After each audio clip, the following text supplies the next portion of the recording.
Salut les amis, bienvenue pour l'épisode 2 de Théologie au balcon. On a mis un peu de temps à revenir parce que le soleil avait disparu. C'était pas la meilleure idée de lancer cette série à Bruxelles en fait.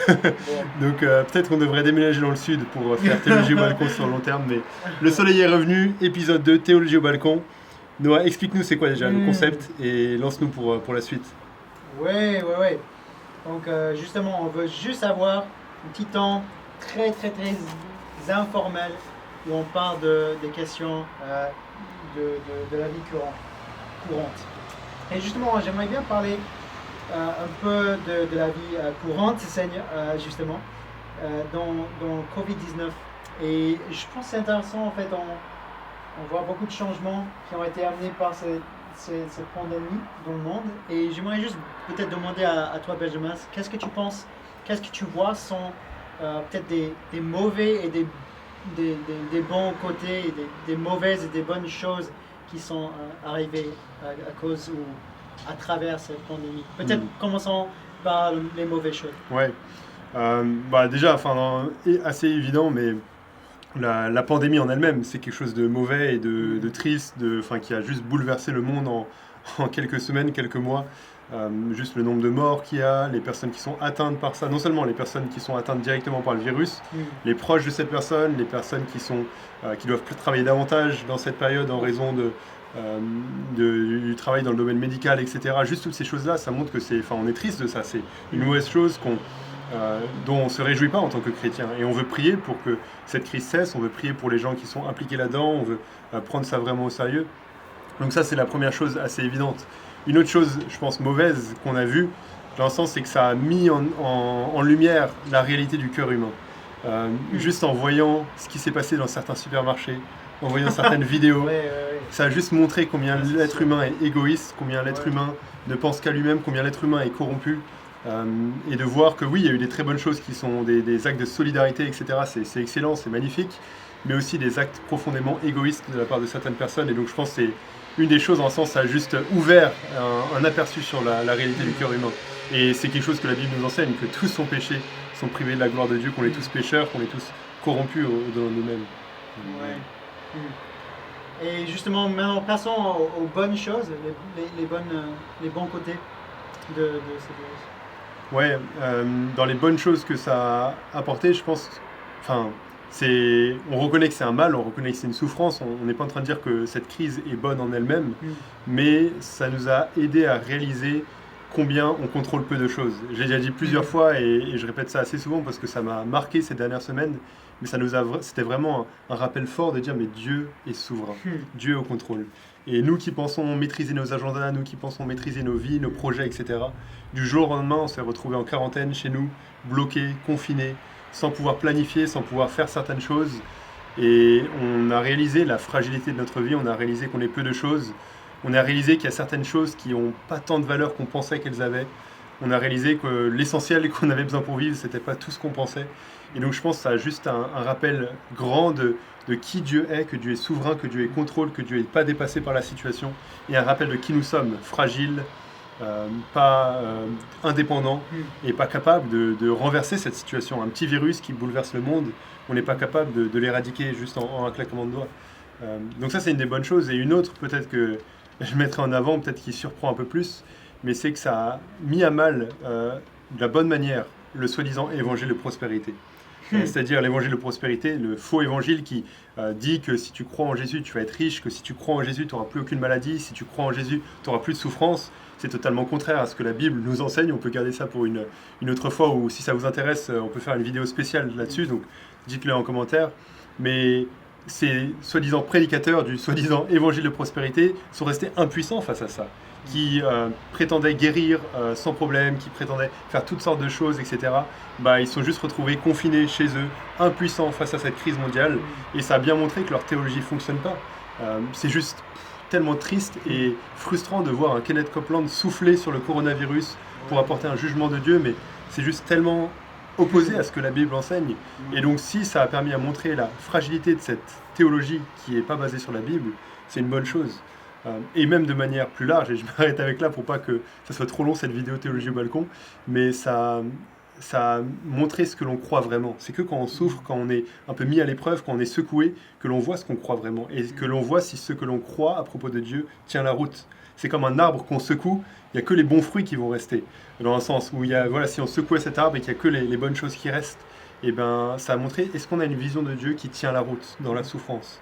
Est-ce qu'on a une vision d'un Dieu qui est glorieux, d'un Dieu qui est souverain, d'un Dieu qui est au contrôle, d'un Dieu qui a manifesté sa bonté en Christ à la croix, d'un Dieu dont le plus grand souci, c'est pas notre bien-être, mais c'est sa gloire, et des êtres humains dont le plus grand problème, c'est pas notre bien-être ou qu'on n'est pas comme on devrait être, mais c'est notre péché.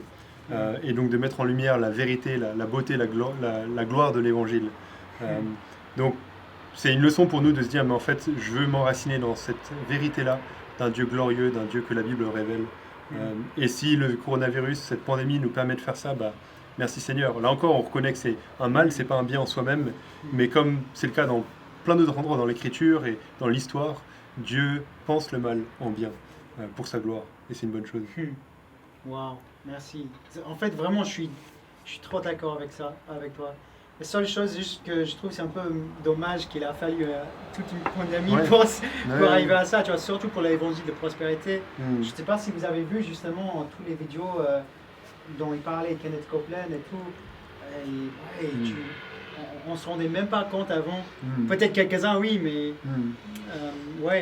Et même pour nous, je pense c'est dommage d'avoir dit qu'il a fallu une pandémie, un confinement pour qu'on réalise qu'on peut passer plus de temps dans l'écriture, qu'on peut passer plus de temps dans la prière. Moi, j'étais vraiment repris par rapport à ma gestion du temps, par rapport à ma priorité dans certaines choses. Mais pourquoi est-ce qu'il faut attendre une pandémie mondiale pour ça? C'est des moments où on est arrêté, on est stoppé, on ne pense pas à ça dans le cours de nos vies. Et c'est comme un moment que Dieu nous secoue et nous dit, mais voilà, pense aux vraies choses, à ce qui est important.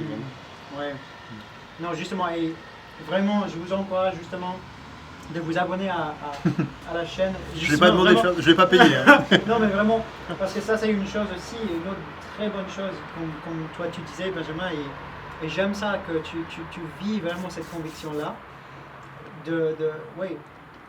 comment est-ce qu'on va gérer notre temps maintenant, en fait. On voit peut-être ce qui est plus important.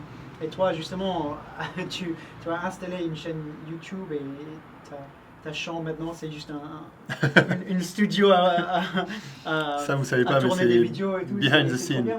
Et vraiment, c'est une bonne gestion du temps. Et vraiment, c'est une bonne chose qui est arrivée avec CBUS. Donc, abonnez-vous et profitez bien. Et changeons peut-être notre gestion du temps. Parlons d'autres choses alors. Gestion du temps égale aussi peut-être lecture des livres. Amen. Ça, c'est une bonne gestion du temps, n'est-ce pas? Amen. Maintenant, Benjamin, je ne sais pas si vous connaissez bien, mais Benjamin, il aime bien lire, mais ce n'était pas toujours le cas. Pour moi, ce n'est pas le cas. Je n'aime pas du tout lire. J'aimerais savoir comment tu as pu arriver là où tu es maintenant, d'aimer vraiment la lecture. Alors, c'est une grande histoire. En 1980... Non, je rigole. Non, franchement, j'ai jamais aimé lire vraiment à l'école. Moi, je lisais les résumés sur Wikipédia pour les livres que je devais lire. Et je faisais comme ça, j'avais lu le livre. C'est pas bien, ne faites pas ça. Je me suis repenti de ça. Mais même quand je suis devenu chrétien, c'est pas naturel. Ça n'a pas été naturel pour moi directement de lire. Et je devais lutter pour lire. Et je pense qu'on a une bonne partie de ma vie, j'avais jamais fini un livre en entier du début à la fin. Mais en fait, c'était vraiment progressif. Et c'est là où j'aimerais vous encourager, vous encourager si vous n'aimez pas lire, en trouvant des livres qui m'intéressaient, en lisant des livres qui m'intéressaient, qui me passionnaient. J'aime beaucoup les biographies missionnaires. Et juste, j'ai lu ça et j'ai dévoré ça. Et c'est des livres, ce genre de livres où on ne peut pas s'arrêter et où on a vraiment du plaisir à lire. Et donc, en commençant avec des livres comme ça, ça m'a dit, mais en fait, lire, c'est une bonne gestion de mon temps, c'est une bonne utilisation de mon temps. Et donc, j'ai voulu lire encore des livres, etc. Et c'est un peu comme ça que le plaisir de la lecture naît, parce qu'il n'est pas là naturellement, mais aussi que l'intérêt pour la lecture naît. Et non seulement ça, mais aussi il faut une bonne discipline, parce que pour toujours, moi, c'est pas naturel encore pour moi aujourd'hui de lire. Je préfère toujours aller sur mon portable, sur YouTube, que de lire des livres. Et je dois me discipliner. Et d'ailleurs, ces dernières semaines, malheureusement, avec tout le confinement, les trucs digitaux, etc., j'ai pas beaucoup lu parce que je me suis pas assez discipliné. Et donc, je dirais avoir une bonne motivation de trouver des livres sur des sujets qui vous intéressent et d'avoir une bonne discipline. Et pour ça, vous pouvez voir la dernière vidéo que j'ai faite sur YouTube. Je fais de la pub.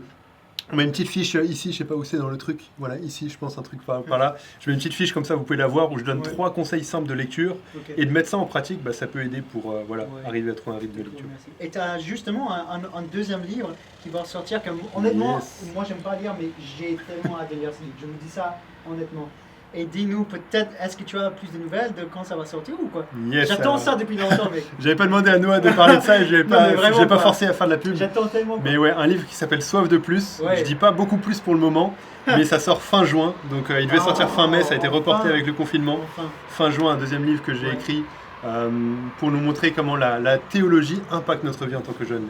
Et ouais, donc voilà, à venir, restez connectés sur Instagram, sur YouTube pour plus d'infos, j'en parlerai. Ouais.